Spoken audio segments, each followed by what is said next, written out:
Hello again. um, just wanted to uh, talk a little bit today about essay structure. You have this first essay coming up, and you all have taken Writing 101, so you have the basics down, I'm sure. But when you're writing a literature paper, there are obviously some unique considerations um, that are slightly different than Writing 101. And the resources folder on the Moodle page goes over a lot of it. It talks about thesis statements, which are, of course, very important. It talks about how to use quotation. It talks about you have a sample essay that gives you a model that you can follow. But just talk. This is going to be a shortish video, I hope. I don't think it would behoove us to go on for too long about essay structure, which is something that you all basically know. But just to make sure we're all on the same page, let's just talk about what I'm expecting for the essay. The essay, the required length is around, 1,000 to 1,200 words. We're talking about like 3 to 4 pages, not long. That being said, what is it I want to see in the essay? And some of this, of course, obviously you already know, right? Every essay begins with an introduction, and the purpose of the introduction is to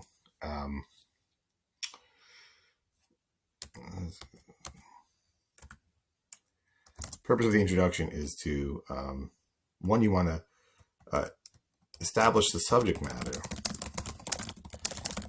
and say, in this case, identify the work or works to be discussed in the paper, right?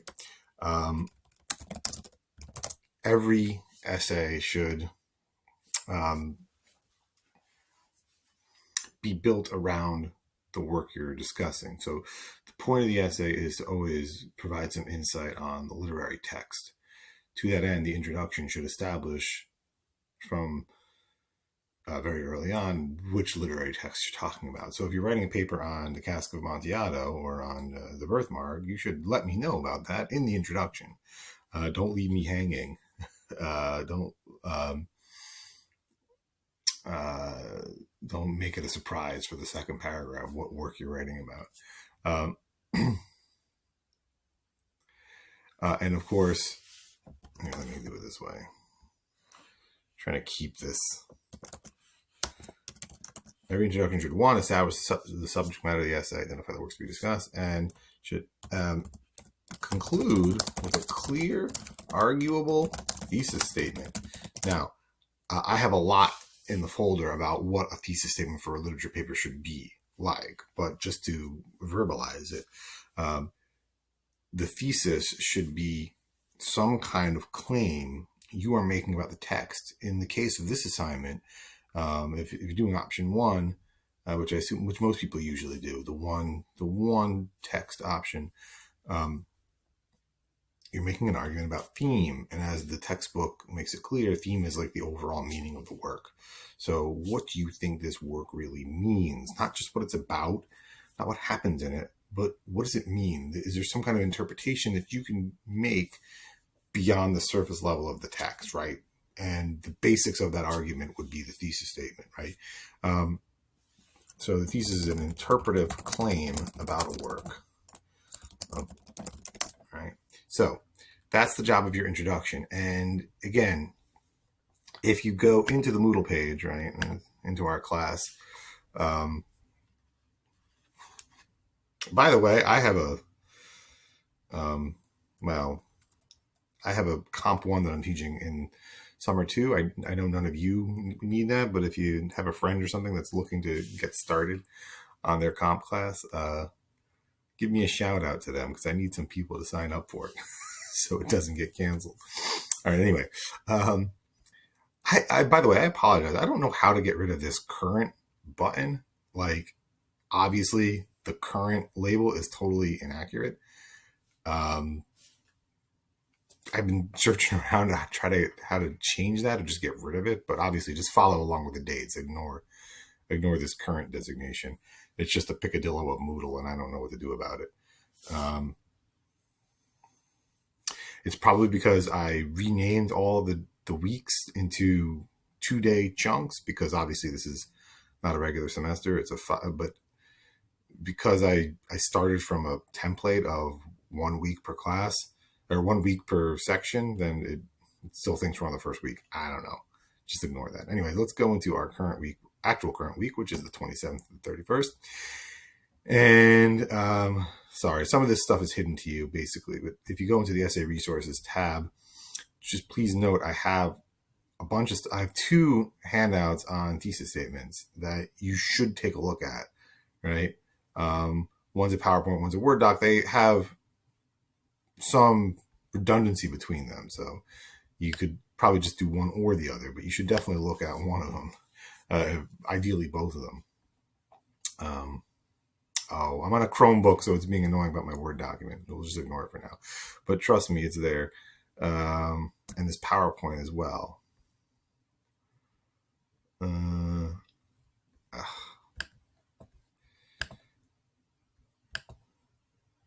I even open a PowerPoint? See, I thought it was a good idea to buy a Chromebook, and in most respects it is, but then it does annoying stuff like this. There it is. All right, so I've got this PowerPoint on thesis statements. I'm not going to read this to you now on video. It's perfectly fine just to look at it on your own, but just keep in mind, what is a thesis statement, right? It's the statement of your argument. It's the glue that holds the rest of the essay together, right? Again, all of this is right there on the Moodle page. You can look it over. But a thesis statement for a work for a literature paper, how does one have an argument about a poem, play, or a short story? Well, it's by taking an interpretive stance, right? The thesis statement in a literature paper is an interpretive position or stance that is debatable. It is an argument in the sense that it makes a claim about one or more literary works that must be supported by evidence from the text. And that last part, supported by evidence from the text, takes us into part 2, which is the body of the essay, right? Now, you already know what a body is. The body is where you support the thesis statement. The body paragraphs, work to support the thesis statement. Now, in a literature paper, with evidence, right? In a literature paper, your evidence is primarily going to be the text itself, and that means quotations, right? Specific textual examples, right? In a lit paper, evidence comes from specific textual examples. Right? So you have quotes, long quotes, short quotes, whatever is necessary for what you're trying to do. Quote should be followed by analysis, explanation, right? So you include the quote, right, that is somehow representative of some kind of point you're making about the text, right? And then the quote should almost in every case be followed by some kind of explication, close reading, analysis, right, that positions the quote within your argument. So it's not enough to just drop the quote in with nothing else. You have to have the quote, but you also have to have the explanation of the quote. Every body paragraph should have some specific textual examples, preferably multiple specific textual examples that are underpinning or supporting your reading of the text. Now, again, I do have the handout on quotes, but I also have the demo essay, which is annotated, which shows you in practice what it looks like to not only use quotation, but to follow a quotation with explanation or analysis, right? The bulk of your performance of your grade will come from how good a job you do actually analyzing or close reading the text in the body of the paper. So you have a position in the intro, right, that's established by your thesis, and then it's the job of the body of the paper, however many paragraphs that is. It doesn't, there's no specific number. You're used to writing like 5-paragraph essays. There's no particular reason why it has to be 3 body paragraphs or 2 or 4 or whatever. Probably more than one. But beyond that, it really depends on the way you're framing your argument, the way you're structuring your argument. So no set number of body paragraphs, but each body paragraph should support the thesis and support the thesis with analysis of specific textual examples. Okay. And then finally, obviously, the conclusion. Restate thesis, sum up main points. Every conclusion should do the basics of reiterating your thesis and summing up your main points, as you've no doubt learned before. But, also take the opportunity in the conclusion perhaps to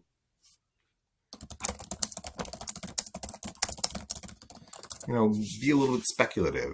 Try to end the conclusion in a way that keeps the reader thinking.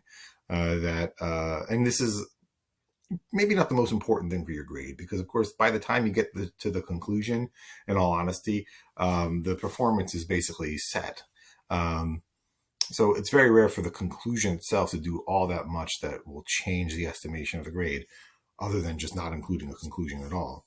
But it's always nice if a conclusion can have something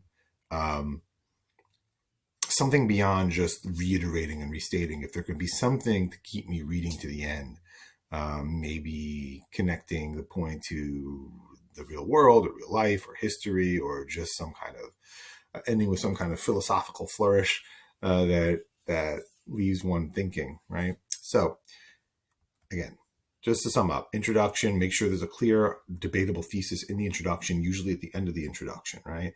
The body paragraph supports the thesis with close analysis of specific textual examples, right? And the conclusion, just sort of sum everything up. And if you can, try to give me something new in the conclusion, even if it's a little bit beyond the bounds of the thesis. All this stuff is demonstrated in the demo essay that I've given you. All of it aligns with what you've already learned in Comp 1. So hopefully this is not none of this is too strange to you, right? I